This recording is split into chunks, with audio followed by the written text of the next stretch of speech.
number 31 team is going to be the Denver Broncos. Super Bowl 50, two teams at the bottom here. So my problem with the Broncos is that one of the big things that headlined for me is that I really like Bo Nix as a quarterback, but I think he needs to sit a whole year, and unfortunately, he's not going to be given that opportunity because the other two people in the quarterback room are bust Zach Wilson and career backup Jarrett Stidham. They're basically forced to play Bo Nix because otherwise your season's completely washed. Might as well be preparing for the number one overall pick next year at that point if you don't start Bo Nix. But the problem is, I think he needs time to develop, and although he has a great O-line, I really like what they're doing. You know, they got Miners, they got some good guys there. They got McGlinchey still, they have Garrett Bowles. Like, I'm just worried about the fact that the quarterback is very raw still, and I think that's bad for his development because I do think he can be a good quarterback, but I don't know if this is the best situation for him currently. Yeah, I love that you said the O-line because that is what's going to help him early on here in Denver. They have amassed a really, really good offensive line. We'll see about new starting center Luke Wattenberg. Not sure too much about him, but with Lloyd Cushenberry out the door, new guy on the starting offensive line unit for them. But otherwise, the other four guys are proven commodities.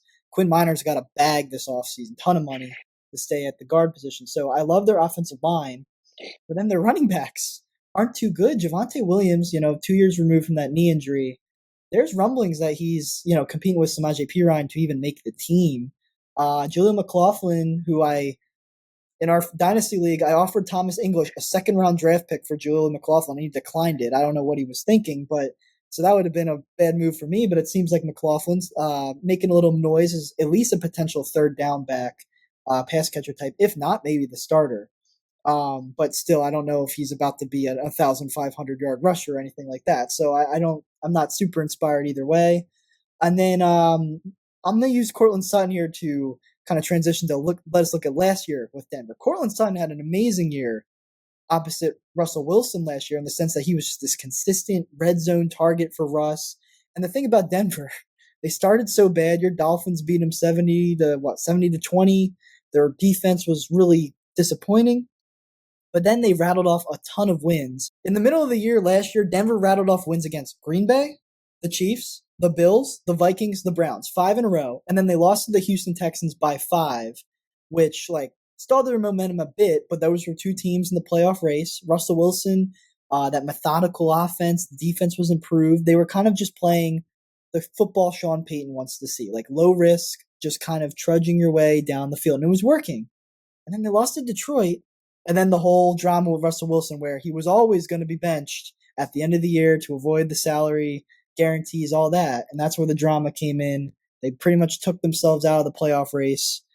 And obviously wasn't a great look for the franchise whatsoever.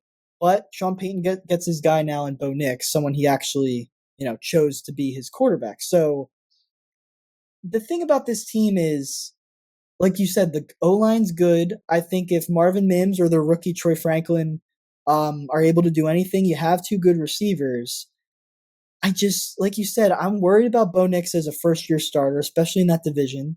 I don't know. Sean Payton's just been a little weird over the past few years. I know that's a dumb thing to say. Maybe there's not a ton of analysis in there, but just observe his entire Denver tenure. You can't tell me he's doing a stand-up amazing job right now.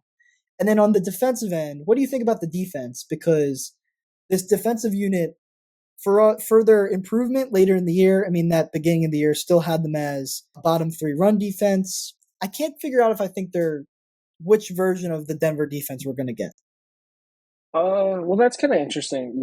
That is a good point. Are they going to be as good as they were, sneaky good last year, or is it going to kind of come back down to earth? To me, looking at their defense, I think overall they're a lot more evenly balanced as compared to the Panthers, because I think the Panthers defense had a lot more gaping holes in it compared to the Broncos, which is more solid across the board, especially when you have guys like Pat Surtain, who is just incredible. He's one of the best corners in the league.